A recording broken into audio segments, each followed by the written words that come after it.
Hello friends, सफल steps में आप सबका एक बार फिर स्वागत है। पिछली क्लास तक हम लोग बजट का मेजर पोर्शन डिस्कस कर चुके। आज भी हम बजट की सीरीज को कंटिन्यू करेंगे और बचा हुआ भाग आज डिस्कस करेंगे। तो आइए देखते हैं कि बजट में और क्या क्या जानकारियां शेष हैं। और मैं उम्मीद करता हूं कि अभी तक बजट के जितने भी वीडियोस हम लोगों ने बनाए वो आपके लिए काफ़ी उपयोगी रहे होंगे। भले ही हमने उसको बहुत ज़्यादा फैलाने की कोशिश नहीं की, लेकिन एग्जाम रिलेटेड जितनी भी इन्फॉर्मेशन है वो सब छांट के आपके लिए हम लोगों ने उसमें डाली है। आज भी हम यही करेंगे। जो चीज़ें एग्जाम के लिए इंपॉर्टेंट नहीं है उनको साइड करते जाएंगे और एग्जाम के लिए इंपॉर्टेंट बातों को साथ में ले आएंगे।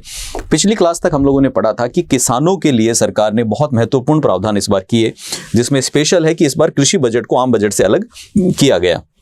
कृषि बजट को आम बजट से अलग करने से बेनिफिट क्या होगा, कभी ये सोचा है आपने? क्या फ़र्क पड़ता है कि अगर हम ये बोलें कि हम 100 रुपये कृषि बजट पे खर्च करेंगे, या फिर हम ये बोलें कि पूरे राजस्थान पे 500 रुपये खर्च करेंगे जिसमें से 100 रुपये खेती पे करेंगे। मतलब पूरे राजस्थान का खर्चा 500 रुपये बताया जिसमें से 100 रुपये खेती का खर्चा है, या फिर हमने बोला पूरे राजस्थान का खर्चा 400 और खेती का खर्चा 100। दोनों को अलग कर देने से क्या फ़र्क पड़ता है? जब बजट प्रावधान अलग होते हैं तो वहाँ पे स्कीम्स की मॉनिटरिंग अच्छी हो पाती है, वहाँ पे उस क्षेत्र में विशेष विकास किया जा सकता है, उस क्षेत्र का फंड दूसरी योजनाओं की तरफ डाइवर्ट नहीं होता, तो बहुत सारी चीज़ें वहाँ पे हो जाती है। तो कहीं ना कहीं अलग बजटरी प्रोविज़न करना अपने आप में एक बहुत बड़ा प्रयास होता है, जिससे किसानों को मदद मिलने वाली है। आगे अगर इसी श्रृंखला में हम लोग देखें तो इस बार किसानों को बिजली देने संबंधी भी कुछ प्रावधान किए गए। बिजली देने संबंधी प्रावधान क्या है? देखिए, आप जानते हैं कि अब लगभग जो विद्युतीकरण है वो लगभग पूरा हो चुका है, हर जगह बिजली पहुंच चुकी है। रेयरेस्ट ऑफ रेयर कोई ऐसा केस है जहां पे अब तक बिजली नहीं है, लेकिन फिर भी कुछ ऐसे किसान हैं जिनके पास पहले बिजली का कनेक्शन आया, बाद में किसी रीज़न से वो कनेक्शन कट गया, उसको वो कैरी ऑन नहीं कर पाए, आगे चालू नहीं रख पाए, या फिर बिजली कनेक्शन तो है लेकिन 24 घंटे बिजली नहीं है, बिजली शिफ्ट में आती है, इसलिए किसानों को सिंचाई में इन सब में दिक्कत होती है। और बिजली कनेक्शन कहीं ना कहीं महंगे भी साबित होते हैं। जहां पे सरकार अनुदान दे रही है वहां सरकार को महंगे साबित होते हैं, और अगर बिल किसान को देना पड़ रहा है तो उसके लिए महंगे साबित होते हैं। इसका निचोड़ निकालते हुए, इसका तोड़ निकालते हुए सरकार ने किसानों को सौर ऊर्जा से चलने वाले पंप देने की योजना बनाई, जिसको हम सोलर पंप योजना बोलते हैं। ऐसी एक योजना केंद्र सरकार की है जिसका नाम कुसुम योजना है, आपने सुना होगा। तो सोलर पंप की योजना यहाँ पे चलाई गई। सरकार ने बोला कि किसानों को सोलर पंप योजना के अंदर हम लोग अब 60% ग्रांट देंगे, 60% अनुदान देंगे। इसका मतलब मान लेते हैं उदाहरण के लिए कि एक पंप लगाने में अगर 1 लाख रुपए का खर्चा आता है तो सरकार 60,000 रुपये अपनी जेब से ग्रांट दे देगी। इसके साथ साथ ऐसे किसान जो SC ST से बिलोंग करते हैं, अगर वो किसान ये काम करते हैं तो उनको हम 45,000 रुपये प्रति किसान अलग से ग्रांट देंगे। तो SC ST के किसानों को 45,000 रुपये एक्स्ट्रा की ग्रांट मिलेगी। 60% प्लस 45, मतलब अगर 2 लाख रुपए का पंप है तो 2 लाख का 60% 1,20,000 रुपये ग्रांट एक मिली, प्लस 45,000 1,65,000 रुपये की ग्रांट यहाँ पे मिलेगी। आगे प्रावधान देखते हैं। अगला है कृषि ऋण। कृषि ऋण के बारे में जब हम लोग पढ़ेंगे तो इससे पहले हम समझते हैं कि कृषि ऋण में सरकार क्या करने वाली है। सरकार ऋण देना अपनी जगह एक काम है, ऋण देने के साथ साथ सरकार बार बार एक योजना लेके आती है जिसको हम लोग बोलते हैं ब्याज माफी योजना। ये प्रावधान बेसिकली ब्याज माफी से संबंधित है। सरकार ये कहती है कि किसानों को पहले तो कर्जा नहीं मिलता, कर्जा मिल जाता है तो किसान उस कर्जे को वापस चुका नहीं पाता, समय पे ब्याज बहुत ज़्यादा होता है और कर्जा बकाया होते होते किसान ऋण के चक्र में फंस जाता है, लोन ट्रैप में फंस जाता है। तो सरकारें बीच में आती हैं और ब्याज माफ़ी योजना लाती है। यहाँ पे सरकार ये कह रही है कि 2012-13 में हम लोगों ने ब्याज मुक्त फसली ऋण वितरण की योजना शुरू की थी। 2013 से योजना चल रही है। इस योजना से किसानों को बहुत लाभ हुआ था और इसी योजना को हम आगे बढ़ाते हुए अगले वर्ष के लिए 5 लाख नए किसानों को जोड़ते हुए 20,000 करोड़ रुपए का नया लोन देने का लक्ष्य उनके लिए रखते हैं। इस बात में बहुत कुछ फैक्चुअल बात नहीं है इंपॉर्टेंट कि आप फैक्ट याद रखो, लेकिन हाँ ये याद रख सकते हो कि किसानों के लिए एक ऋण माफी ब्याज माफी योजना है और वो योजना आगे के लिए सरकार बढ़ा रही है। इसके बाद आगे चलते हैं। अगला हमारे लिए है वो है सिंचाई का विकास। तो सिंचाई के विकास के लिए भी गवर्नमेंट, आप जानते हैं, मल्टीपल प्रयास करती रहती है। जैसे पिछली क्लास में हम लोगों ने पढ़ा था कि ड्रिप इरिगेशन को, बूंद बूंद सिंचाई को बढ़ावा देने के लिए, फव्वारे से सिंचाई, स्प्रिंकलर सिस्टम को बढ़ावा देने के लिए, अपने खेत के अंदर तालाब बनाने के लिए, इन सब के लिए सरकार अनुदान दे रही थी। वैसे ही सरकार ये कहती है कि सिंचाई की उपलब्धता सभी किसानों तक पहुंचे, इसके लिए हम लोग एक नया कार्यक्रम चला रहे हैं जिसका नाम है Rajasthan irrigation restructuring programme. Hindi में अगर मैं बोलूं तो इसका नाम हो गया राजस्थान सिंचाई पुनर्गठन कार्यक्रम, इस नाम से हम एक कार्यक्रम प्रस्तावित कर रहे हैं जिसमें से आने वाले 3 वर्षों के अंदर 14,000 करोड़ रुपए की लागत से बहुत सारे काम करवाए जाएंगे जो सब सिंचाई से संबंधित होंगे। ठीक ऐसे ही आप सभी लोग जानते हैं कि पूर्वी राजस्थान में एक नहर परियोजना चल रही है जिसका नाम है पूर्वी राजस्थान नहर परियोजना, eastern Rajasthan canal project, ERCP के नाम से जाना जाता है, जो लगभग 13 जिलों को कवर करती है। उन 13 जिलों के अंदर झालावाड़, बारां, कोटा, बूंदी, सवाई माधोपुर, करौली, धौलपुर, भरतपुर, दौसा, अलवर, जयपुर, अजमेर और टोंक है। इन सभी जिलों के अंदर सिंचाई के लिए तो ये पानी देती ही देती है, इसके साथ साथ ये पेयजल के लिए भी वहाँ पे एक महत्वपूर्ण परियोजना साबित होगी। अब ये परियोजना ठीक से इम्प्लीमेंट हो सके, सही से इम्प्लीमेंट हो सके, इसके लिए सरकार कहती है कि हम अलग से एक निगम बना देंगे, एक कॉरपोरेशन बना देंगे। निगम का मतलब होता है एक सरकारी कंपनी अलग बना देंगे और उस सरकारी कंपनी का सिर्फ एक काम होगा, इस ERCP प्रोजेक्ट को ठीक से इंप्लीमेंट करना, लागू करना। तो यहाँ पे इंपॉर्टेंट है इस परियोजना के लिए उसको समयबद्ध रूप से और गुणवत्तापूर्ण रूप से लागू किया जा सके, इसलिए एक नया निगम बनेगा, उसका नाम होगा पूर्वी राजस्थान नहर परियोजना निगम, अंग्रेजी में ERCP कॉरपोरेशन। उसके बाद आगे देखते हैं। ठीक ऐसे ही इंदिरा गांधी नहर परियोजना में भी हम जीर्णोद्धार के काम करेंगे। जीर्णोद्धार का मतलब है जहां जहां पे टूट फूट हो गई है, जहां पे मरम्मत की जरूरत है, वो काम हम लोग करेंगे। इसमें आपको कुछ ज़्यादा स्ट्रेस देने की ज़रूरत नहीं है, ज़्यादा याद रखने की ज़रूरत नहीं है, क्योंकि ये एक नॉर्मल काम है। हम ये नहीं याद कर पाएंगे कि सरकार ने कौन कौन से हॉस्पिटल्स के अंदर पेंट पॉलिश करवाया, कहाँ पे फर्नीचर नया ला दिया, वो इतना इंपॉर्टेंट नहीं है हमारे लिए। हाँ, अगर आप पर्टिकुलर इंदिरा गांधी नहर परियोजना ही पढ़ रहे हैं और आपको ये पढ़ना हो कि इस परियोजना में सरकार ने इस साल क्या किया, तो वहाँ हम बोल सकते हैं कि इसके जीर्णोद्धार के लिए सरकार पैसे खर्च कर रही है, लेकिन अगेन ओवरऑल बजट के लिए बहुत इंपॉर्टेंट नहीं है। एक बहुत अहम मुद्दा है जिसका नाम है कृषि भंडारण और विपणन, एग्रीकल्चर स्टोरेज एंड मार्केटिंग। पिछली क्लास में मैंने आपको बताया था कि हमारा किसान इसलिए गरीब रह जाता है क्योंकि वो खाद्य प्रसंस्करण नहीं करता, फूड प्रोसेसिंग नहीं करता। इसके साथ साथ जब खेती से जुड़ी समस्याएं पढ़ते हैं तो उन समस्याओं में 2 गंभीर समस्याएं, अहम समस्याएं हैं। एक का नाम है कृषि भंडारण। भंडारण का मतलब होता है हमारा किसान जब फसल काटता है तो फसल तैयार होने के बाद, काटने के बाद तुरंत उसको बेचने को मजबूर है। उसके पास ये ऑप्शन नहीं है कि उस फसल को थोड़े दिन के लिए वो होल्ड कर पाए, क्योंकि होल्ड करने के लिए अपने पास रखने के लिए भंडार चाहिए और उसके पास मॉडर्न स्टोरेज फैसिलिटी नहीं है। दूसरी समस्या आती है कि किसान तैयार फसल को बाजार में ढंग से बेच नहीं पाता, तो वितरण की या डिस्ट्रीब्यूशन की या मार्केटिंग की भी प्रॉब्लम आती है। तो इन समस्याओं को ठीक करने के लिए सरकार ने कहा कि इस बार हम लोग करावन, पचपहाड़ या झालावाड़, जिसको झालावाड़ में है, मांडल, भीलवाड़ा, खटोटी, नदबई, भरतपुर और कोटा, सोनवा, टोंक, बूंदी, बारा, हनुमानगढ़, चित्तौड़गढ़, अजमेर, उदयपुर, ऐसे जो जिले हैं, इन जिलों के अंदर सरकार ने बोला कि हम लोग मिनी फूड पार्क स्थापित करेंगे जिनकी लागत लगभग 220 करोड़ आएगी। यहाँ पे ये जिलों के नाम अगर आपसे याद रहते हैं तो आप याद कर सकते हैं। एग्जाम में क्वेश्चन आ सकता है कि निम्न में से कौन से जिले में मिनी फूड पार्क प्रस्तावित नहीं है, या निम्न में से कौन से जिले में मिनी फूड पार्क की स्थापना की जाएगी, तो इंपॉर्टेंट है। इसके साथ साथ ये बेहद इंपॉर्टेंट, टोंक निवाई में चैनपुरा नाम की जगह है जहां पे मिनी एग्रो पार्क की स्थापना होगी। तो अगर हमसे पूछा जाए, याद रखिएगा, ये मिनी फूड पार्क है, ये मिनी एग्रो पार्क। तो ये फूड पार्क, एग्रो पार्क, ये solar technology park, HTP hardware technology park, ये पार्क क्या है? पार्क का मतलब नॉर्मली बच्चे समझते हैं कि पार्क का मतलब है कोई गार्डन हो गया, है ना, कोई गार्डन है और वहाँ पे फूल पौधे पत्ते लगे हुए। नहीं, ये जो पार्क हैं इनका मतलब होता है एक विशेष क्षेत्र। गवर्नमेंट किसी क्षेत्र विशेष को आइडेंटिफाई करके उसके अंदर ऐसी सुविधाएं विकसित करती है कि वहाँ से किसी एक उद्योग धंधे को आगे बढ़ाया जा सकता है, उसका विकास किया जा सकता है।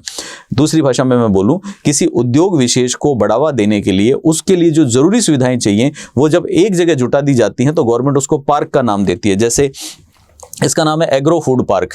तो एग्रीकल्चर रिलेटेड जितने भी व्यवसाय हैं उनको बढ़ावा देने के लिए उसकी सुविधाएं एक जगह विकसित होंगी तो एग्रो फूड पार्क बन गया। ठीक ऐसे ही मान लीजिए कि कहीं पे सॉफ्टवेयर रिलेटेड सारी सुविधाएं एक छत के नीचे दे दी जाएं तो हम उसको सॉफ्टवेयर टेक्नोलॉजी पार्क बोल देते हैं। तो ये सारे के सारे इस तरह से पार्क कहलाते हैं। दोनों नाम इंपॉर्टेंट है, याद कर लीजिएगा। इसके साथ साथ पेस्टिसाइड रेजिड्यू टेस्टिंग एनालिसिस, ये क्या है? पेस्टिसाइड का मतलब होता है हमारे लिए जो रसायन उर्वरक हम लोग यूज करते हैं, वो सारे के सारे कीटनाशक वगैरह, वो सब पेस्टिसाइड्स हैं। पेस्टिसाइड्स जब फसलों में डाले जाते हैं तो उनके जो अवशेष बच जाते हैं वो फसलों को कितना नुकसान पहुंचा रहे हैं, मानव शरीर के लिए कितना नुकसानदायक है, इन सब के एनालिसिस के लिए, इनके विश्लेषण के लिए सरकार इस बार 12 करोड़ की लागत से एक लेबोरेटरी स्थापित करने का प्लान बना रही है। एक नहीं, 2 लेबोरेटरी स्थापित करने का प्लान बना रही है। उस लेबोरेटरी का नाम है फाइटोसैनिटरी लैब। नाम याद कर लीजिएगा, फाइटोसैनिटरी लैब। कहां पे स्थापित करेंगे? 2 जगह पे, कोटा में और जोधपुर में, जोधपुर तो अगर आप घोट के पी जाओ तो जोधपुर से ही एग्जाम में एक आध दो सवाल तो जोधपुर से आ जाएंगे, क्योंकि बजट में हर तीसरी लाइन में जोधपुर है। उसके बाद आगे चलते हैं। इसके साथ साथ टोंक में भी एक लैब स्थापित होगी जिसका नाम है बायोपेस्टिसाइड्स और बायो एजेंट इंटीग्रेटेड लैब। तो याद कर लीजिए, फाइटोसैनिटरी लैब कोटा और जोधपुर में, और टोंक में है बायोपेस्टिसाइड और बायो एजेंट लैब। अगली बात आती है संस्थागत विकास और सुदृढ़ीकरण की। ये क्या चीज़ है? देखिए, हम लोग चाहते हैं कि ओवरऑल पूरा जो ढांचा है उसी का विकास हो, और वो विकास तभी संभव है जब बुनियादी स्तर पे काम किए जाएं। तो इस संबंध में सरकार ने इस बजट में नए प्रावधान किए। एक नाम आप सबने सुना है, ग्रामीण सहकारी समिति, ग्राम सहकारी समिति या ग्रामीण सहकारी समिति। अभी वर्तमान में लगभग 67 लाख किसान, 67 लाख फार्मर्स इन समितियों से जुड़े हुए हैं, और लगभग 7133 समितियां अभी कार्यरत हैं।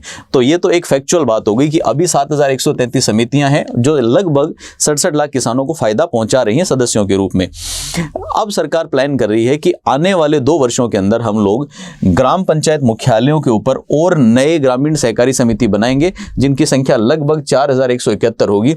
अगर ये स्थापित हो जाती हैं तो इन दोनों को जोड़ लीजिए, इतनी समितियां राजस्थान में कार्यरत होंगी, और जितनी ज्यादा समितियां उनकी ज्यादा किसानों तक पहुंच होगी, किसानों का लाभ पहले की तुलना में ज्यादा होगा। अब जब ये जीएसएस बनती हैं तो इनके अंदर कंट्रीब्यूशन या अंशदान पहले 5 लाख रुपए हुआ करता था। इस अंशदान को कम करके अब 3 लाख रुपए कर दिया जाएगा। मतलब समिति के पंजीकरण वगैरह के लिए 5 लाख की नीड थी, अब नहीं होगी, 3 लाख होगी। इसका मतलब समिति बनाना सरल होगा। किसी चीज़ के लिए 5 लाख चाहिए, उसको घटा के 3 कर दिया जाए तो वो काम करना आसान होगा।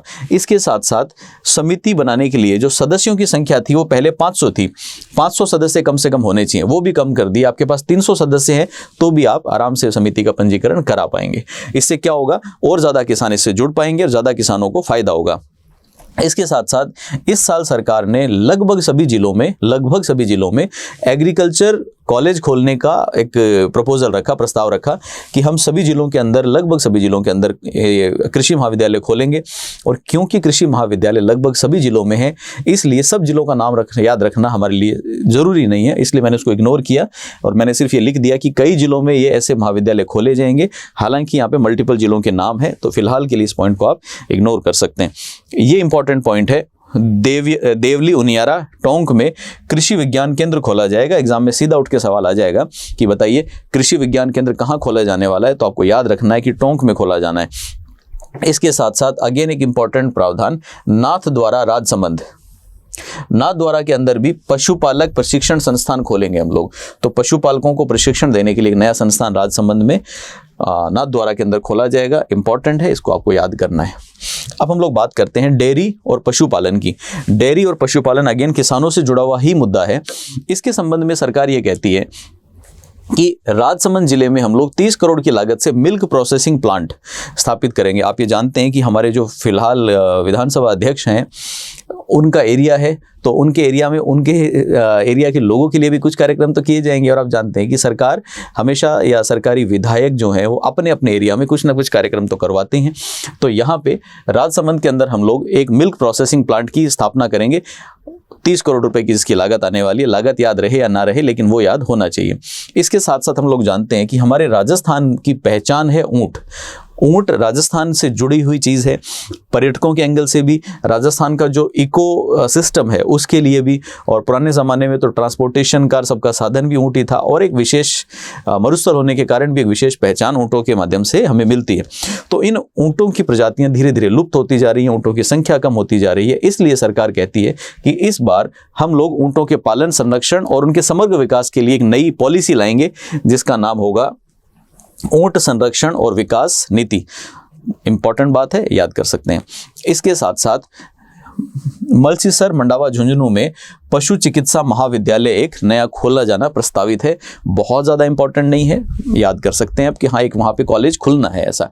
उसके साथ साथ ये एक नॉर्मल बात है कि अभी जितनी भी पंचायत समितियां हैं, अगर किसी भी पंचायत समिति के स्तर पे पहले से पशु चिकित्सालय चल रहा है तो उसको थोड़ा सा हम लोग अपग्रेड करेंगे, उसको थोड़ा सीनियर बनाएंगे, और वहाँ पे हम लोग ब्लॉक वेटरनरी हेल्थ ऑफिस वहाँ पे उसको स्थापित करेंगे। और इसके साथ साथ जितनी भी प्राथमिक रोग निदान प्रयोगशालाएं हैं उनको भी वहाँ पे स्थापित करेंगे। तो ये एक बेसिक बात है, एग्जाम के एंगल से बेहद इंपॉर्टेंट नहीं है। ये अगेन इंपॉर्टेंट पॉइंट आ गया। राजस्थान में पशुओं के लिए जो आहार बाजार में बिकते हैं, देखो पशुओं के आहार के अंदर एक तो है कि गांव में खेत में जो घास उगा, जो फसल उगी, उसको पशुओं ने खा लिया। इसके अलावा बाजार में पशु आहार बिकते हैं, अलग अलग नाम से जाने जाते हैं। तो जो पशु आहार बाजार में बिकते हैं उनकी गुणवत्ता को सर्टिफाई करने के लिए, उनकी गुणवत्ता की जांच के लिए, नियमन के लिए कोई अथॉरिटी नहीं है। इसका मतलब पशुपालक अगर पैसे देके बाजार से कुछ खरीद भी लेता तो उसको पता नहीं कि उसने क्या खरीदा है और जो वादा किया जा रहा है उससे क्या वो उसके पशु को उतना फायदा पहुंचाएगा। तो इन सब के लिए एक नई अथॉरिटी गठित की जाएगी जिसका नाम होगा पशु आहार गुणवत्ता रेगुलेटरी अथॉरिटी। तो विनियामक प्राधिकरण एक गठन कर देंगे, पशु आहार के बारे में वो काम करेगा। इसके साथ साथ सरकार ने बोला कि हम लोगों ने दूध उत्पादन करने वाले किसानों को पहले से ही सपोर्ट कर रखा है।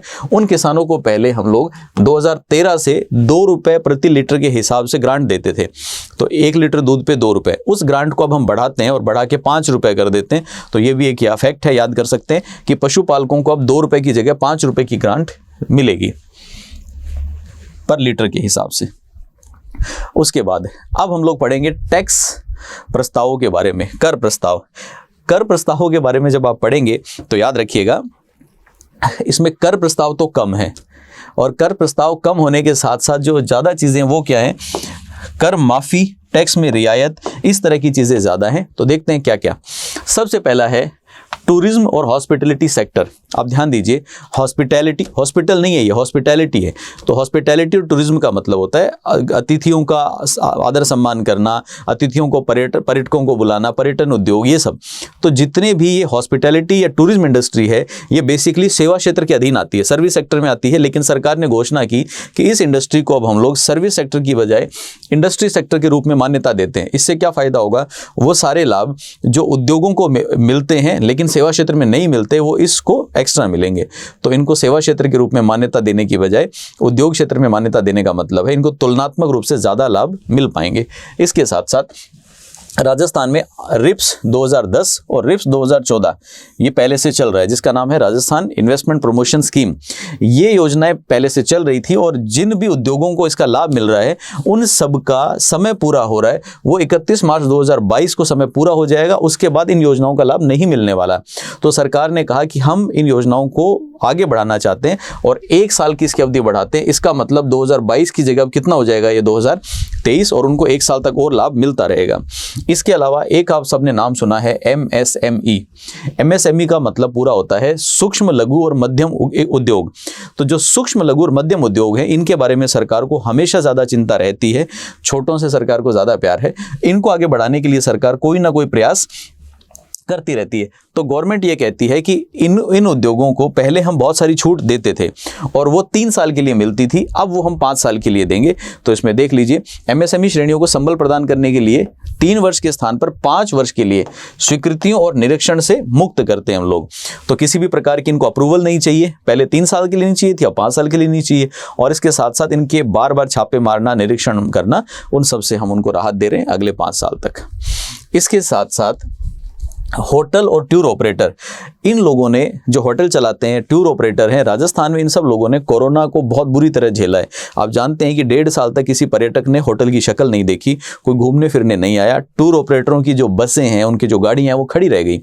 ऐसे में सरकार अगर उनके ऊपर टैक्स ज़्यादा लगाएगी तो उनको और नुकसान होगा। तो सरकार ने उनके लिए एक प्रावधान किया कि GST जब इनके ऊपर लगता है, GST तो जानते हैं ना, गुड्स एंड सर्विस टैक्स।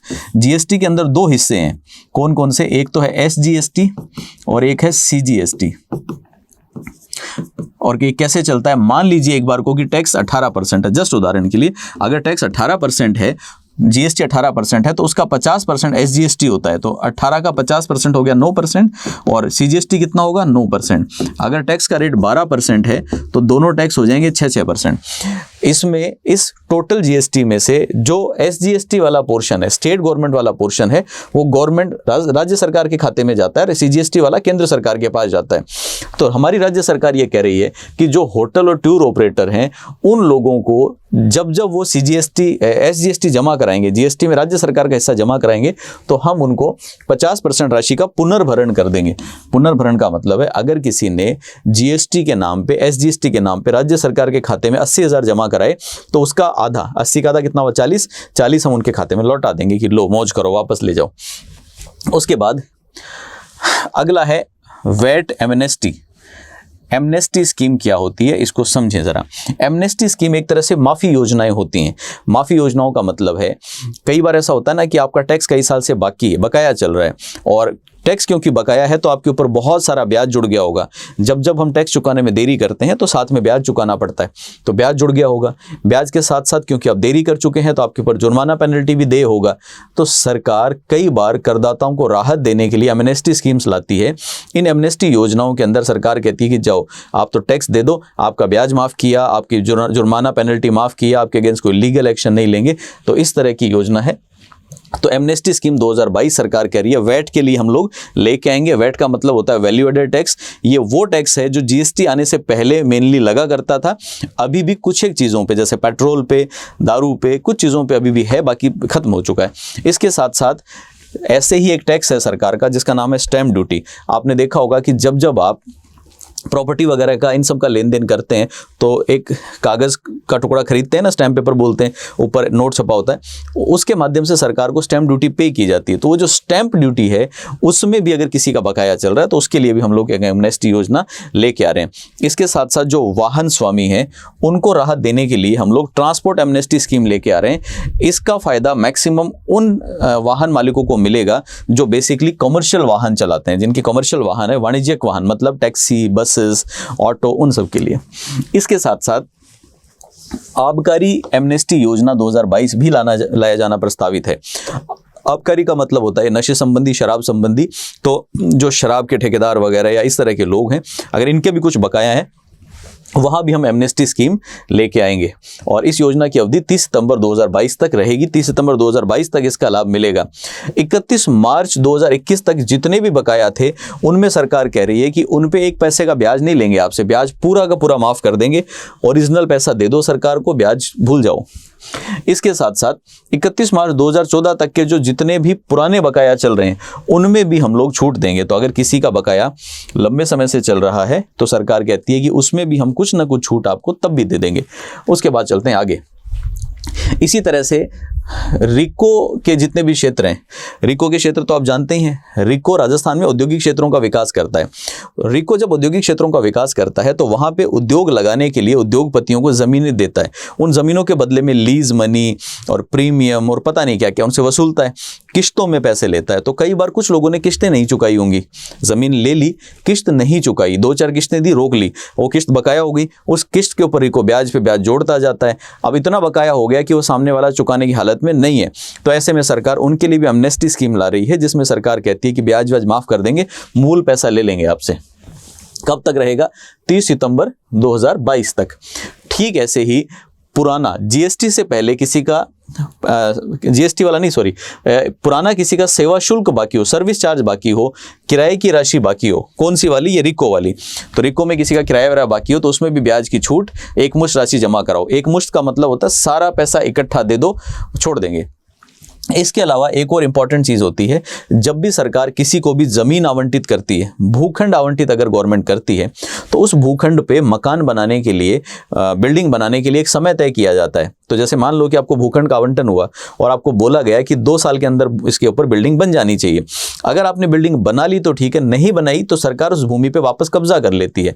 तो यहाँ पे सरकार उस संबंध में भी प्रावधान लेके आई कि आवंटित भूखंड पे निर्माण के लिए अगर कोई देरी हुई है और उस संबंध में आपके ऊपर कोई पेनल्टी लगी है तो उस पेनल्टी में हम 75% की छूट आपको दे रहे हैं। 1 लाख की पेनल्टी लगी तो 25,000 दे दो, 75,000 माफ। इसके अलावा जितने भी भूखंड वगैरह हैं, अगर मान लीजिए कि इनका हस्तांतरण होता है तो स्टैम्प ड्यूटी में हम लोग 50% की छूट दे रहे हैं। ये बेसिकली क्या होता है, जैसे आपने एक ज़मीन का टुकड़ा खरीद लिया और बाद में उस ज़मीन के 2 टुकड़े किए आपने, तो 2 टुकड़े करने में दोबारा से स्टैम्प ड्यूटी लगेगी, 50% की छूट दे देंगे। जो चार्ज वगैरह लगेगा उसमें शुल्क में आपको छूट मिलेगी। आगे देखते हैं। इसके साथ साथ रिप्स 2019 के अंदर जो थ्रस्ट सेक्टर है, थ्रस्ट सेक्टर का मतलब होता है जो उसके अंदर जिस पे मुख्य जोर सरकार डाल रही है वो है जेम्स एंड ज्वेलरी। तो जेम्स एंड ज्वेलरी में यहाँ पे पूंजी अंशदान की सीमा 25 लाख से बढ़ाकर 1 करोड़ रुपए किए जाने की सरकार ने घोषणा कर दी। इसके अलावा जितनी भी निजी क्षेत्रों में स्पोर्ट्स एकेडमी स्थापित होंगी, इंपॉर्टेंट प्रावधान है, प्राइवेट सेक्टर की जितनी स्पोर्ट्स एकेडमी स्थापित होंगी उनको भी रिप्स का लाभ मिलेगा। नॉर्मली रिप्स का लाभ औद्योगिक क्षेत्रों को मिलता है, और जो क्रिकेट एकेडमी, स्पोर्ट्स एकेडमी है, वो तो बेसिकली सेवा क्षेत्र का मामला है, लेकिन उनको भी सरकार ने कहा कि हम उनको शामिल कर लेंगे, उनको भी लाभ देंगे। और अगर ये उपकरण खरीद के लाते हैं, ट्रेनिंग के लिए इक्विपमेंट खरीद के लाते हैं, तो 1 करोड़ रुपए तक का पूंजी अनुदान दिए जाने की भी हम घोषणा करते हैं। इसके साथ साथ स्पोर्ट्स गुड सेक्टर में गवर्नमेंट जितना भी पूंजी अनुदान दे रही थी उसको भी अब 25 लाख से बढ़ाकर 1 करोड़ रुपए किया जाना प्रस्तावित है।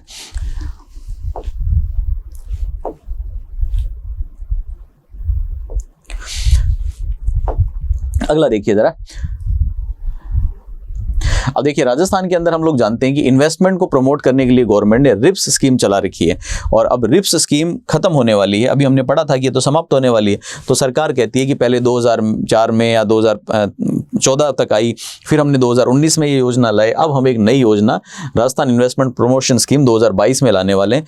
अब ये पॉइंट हमारे लिए एग्जाम के एंगल से बहुत इंपॉर्टेंट नहीं है। क्यों इंपॉर्टेंट नहीं है? जब तक आपको एग्जाम देंगे तब तक रिप्स 2022 आ जाएगी, और उस योजना को पढ़ना हमारे लिए इंपॉर्टेंट है। उसके अलावा SGST के पुनर्भरण के रूप में गवर्नमेंट जो भी पैसे देती है उसको भी हम लोग पूंजीगत अनुदान के रूप में वापस दे देंगे। इसके साथ साथ स्टैम्प ड्यूटी के अंदर 100% की जो छूट की सीमा है उसको भी यथावत रखा जाएगा, और पहले 75% और बाद में 25% दिया जाएगा। तो बेसिकली औद्योगिक इकाइयों को जो स्टैम्प ड्यूटी होती है वो पे करने पे छूट मिलती है, वो भी छूट देंगे। इसके साथ साथ गवर्नमेंट ये कहती है कि जिस तरह से लास्ट क्लास में हमने पढ़ा था एडवेंचर टूरिज्म को बढ़ावा देंगे, ठीक वैसे ही गवर्नमेंट कहती है ग्रामीण क्षेत्र में टूरिज्म को बढ़ावा देंगे, जिसको हम रूरल टूरिज्म या ग्रामीण पर्यटन बोलते हैं। और इसको बढ़ावा देने के लिए गवर्नमेंट कहती है कि हम एक नई योजना लाएंगे जिसका नाम होगा Rajasthan rural tourism scheme, Rajasthan ग्रामीण पर्यटन योजना।